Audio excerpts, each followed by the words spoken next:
Alors bonjour et bienvenue sur l'espace dédié au site mécaniqueuniverselle.net. Le site qui cherche à démontrer que l'humanité est destinée à atteindre son ultime perfection. Cette ultime perfection, c'est entre autres la paix universelle, la fraternité, un fonctionnement parfaitement écologique, totalement écologique, la fin de l'homme loup pour l'homme, donc plus aucun homme ne représentera un danger pour ses congénères, ni pour la planète, ni pour les autres espèces. Donc évidemment, je parle d'un temps qui est dans le futur. Il faudra plusieurs siècles pour atteindre cet état de perfection. Mais nous y allons doucement, tranquillement. L'humanité y va, enfin tranquillement. À l'échelle de l'évolution humaine, on peut le voir comme ça, évidemment. Mais bien sûr que malheureusement, on y va aussi à travers la guerre, le chaos, quand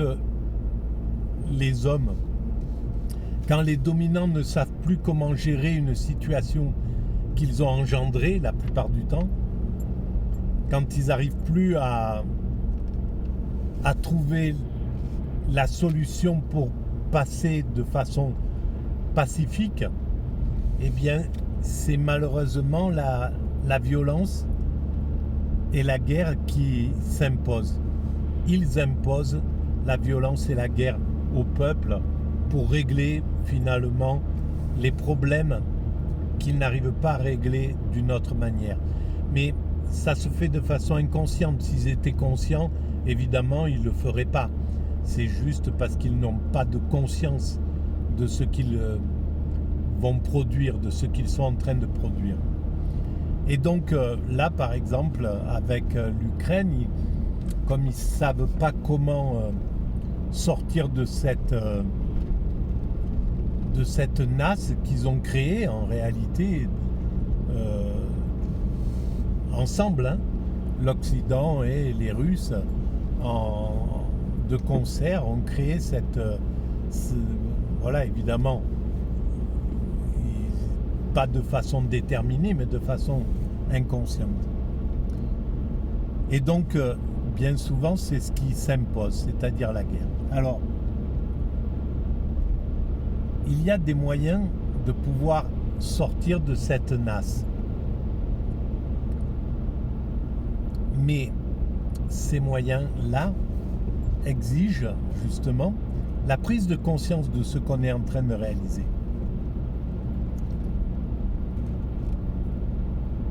Si l'ensemble de ces dirigeants, les dominants américains, les dominants russes, les dominants européens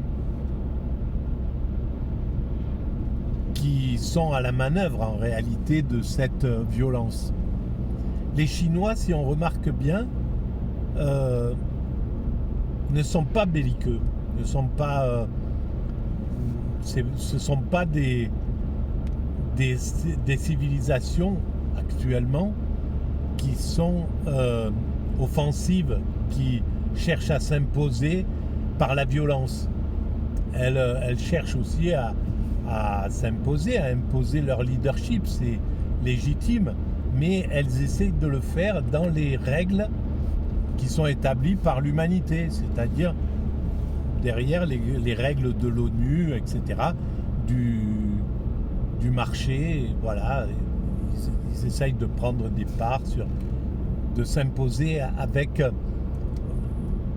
travers des choses moins violentes, le marché, le commerce, etc., etc. Donc, on va mettre de côté un petit peu cette civilisation qui est là, qui s'est armée, évidemment, et grandement armée devant le péril que représentait le surarmement occidental, le surarmement américain. Donc c'était légitime de faire ça. Mais ils font le maximum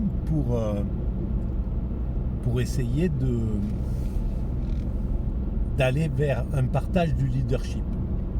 Voilà. Alors de l'autre côté, il y a cette société occidentale, et même si on met un peu de côté les Russes, parce que ça n'a pas été des grands colonisateurs, ça n'a pas été des grands esclavagistes, on va dire, bon évidemment, mais pas de la même façon que l'Occident s'est comporté. Et l'Occident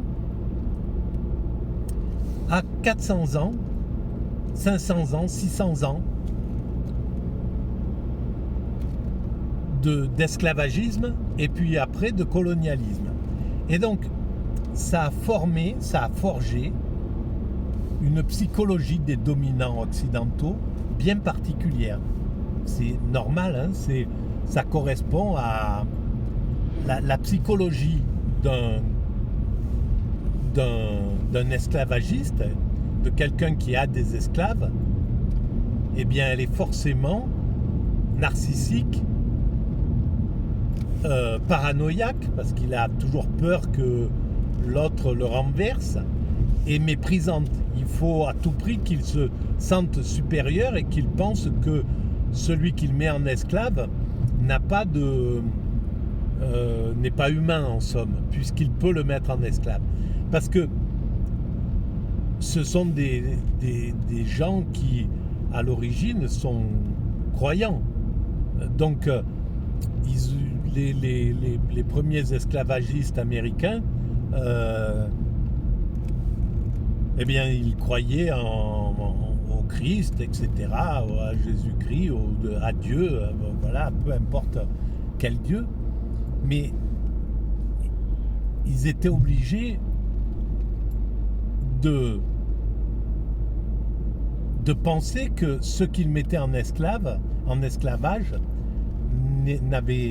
n'étaient pas des humains comme eux, qu'ils étaient dignes d'être mis en esclavage.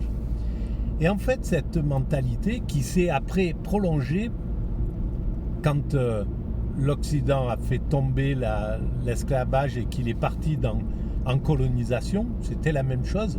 Pour le colon, c'est obligé qu'il méprise le colonisé, qu'il le tienne en dessous, qu'il le considère comme inférieur. Il est obligé de le considérer comme inférieur. Parce que s'il le considère comme un égal, il peut pas le mettre en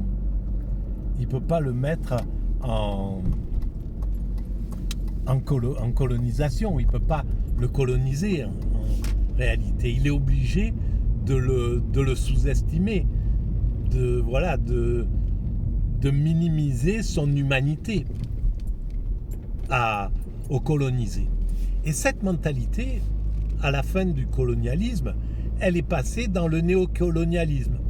Et elle est encore en cours dans l'Occident, chez les dominants occidentaux. Et c'est pourquoi, on le voit, les morts des anciens colonisés n'ont pas la même importance que les morts des colonisés, des coloniaux, des colonialistes, des occidentaux, des dominants occidentaux. Et là, avec ce qui est en train de se passer, ça se met au grand jour, ça éclate, c'est complètement éclairant. Tous ceux qui ont un peu de conscience, là, ont compris ce qui est en train de se passer. Alors, ceux qui sont abreuvés par les médias tenus justement par ces colonialistes, les BFM, les CNews, etc., donc qui s'informent par les télévisions de ces dominants, mais forcément ils peuvent pas être bien informés, ils peuvent pas comprendre véritablement que c'est injuste ce qui est en train de se passer, que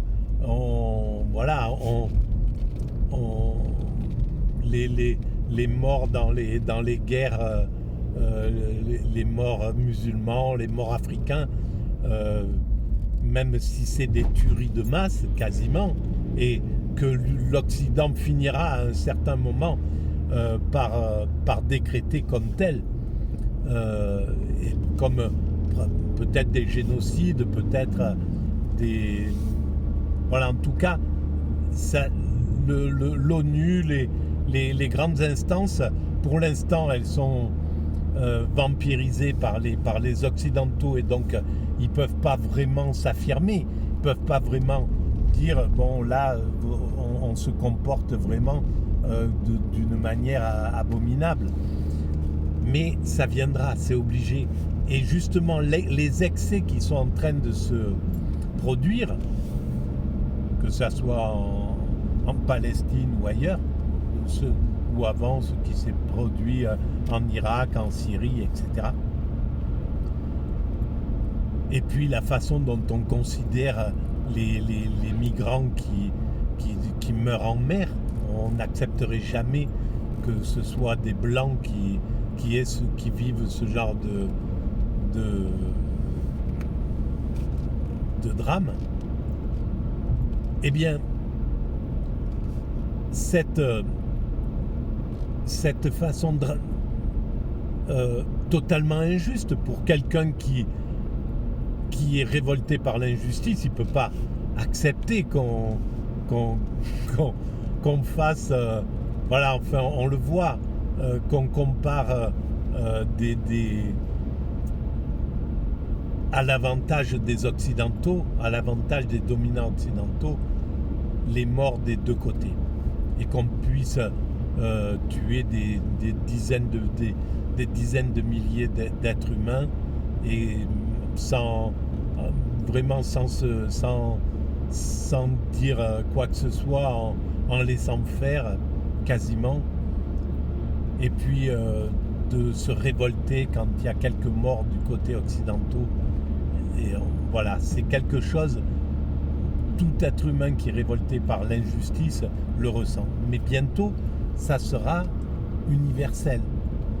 L'humanité prendra vraiment conscience de cette injustice. Je pense qu'en Afrique, la jeunesse a compris tout ça. Je pense que dans les pays, justement en Asie ou ailleurs, hors de l'Occident, cette vision, elle est complètement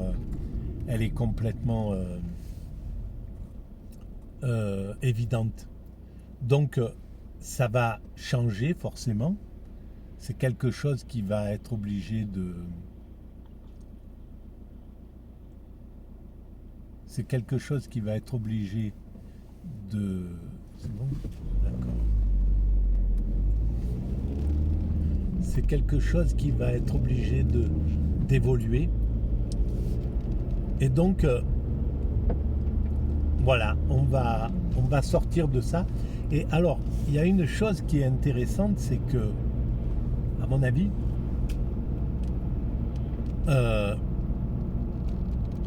ce qui serait fondamental, c'est que l'humanité prenne conscience de ce que nous sommes en train de construire.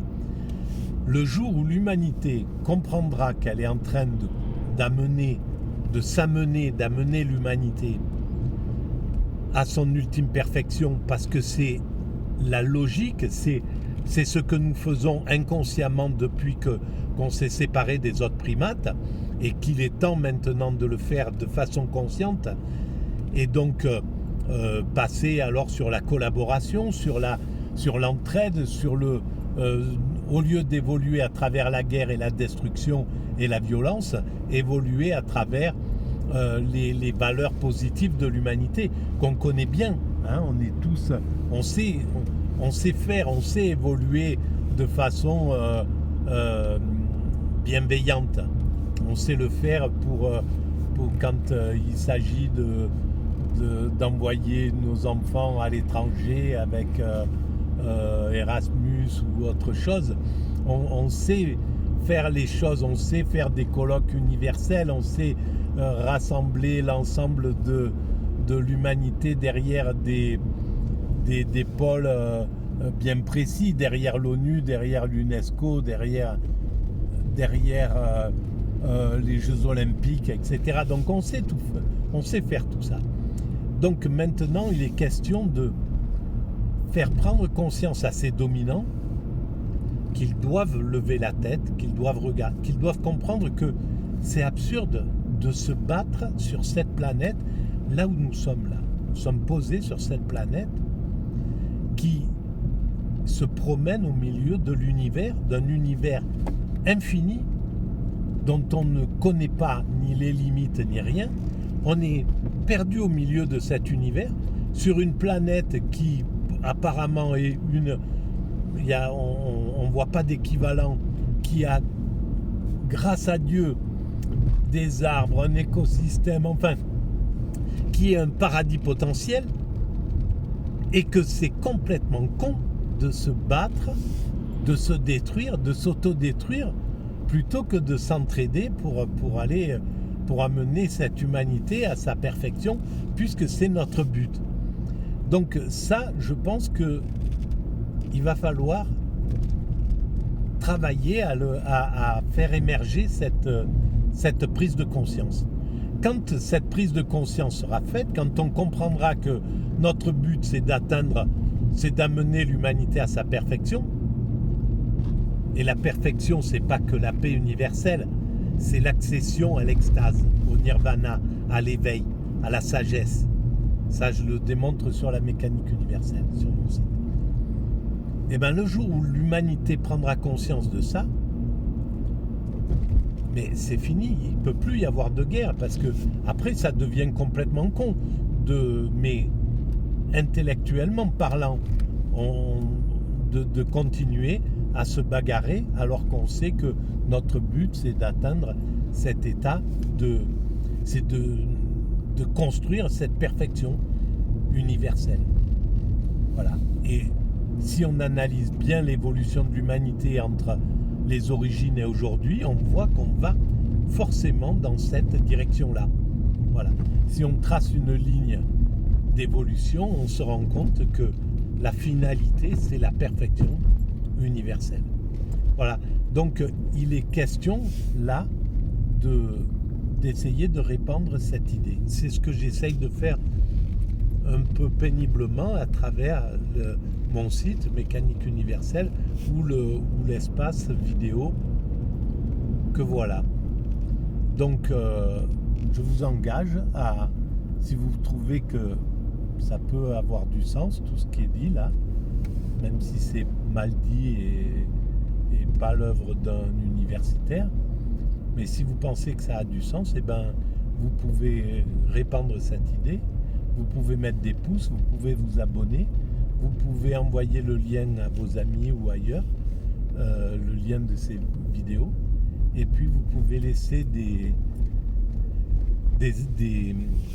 commentaires, j'y réponds, et tout ça, ça augmente un peu la visibilité de ces vidéos. Voilà. Je vous remercie de votre écoute et je vous dis à très bientôt. Merci.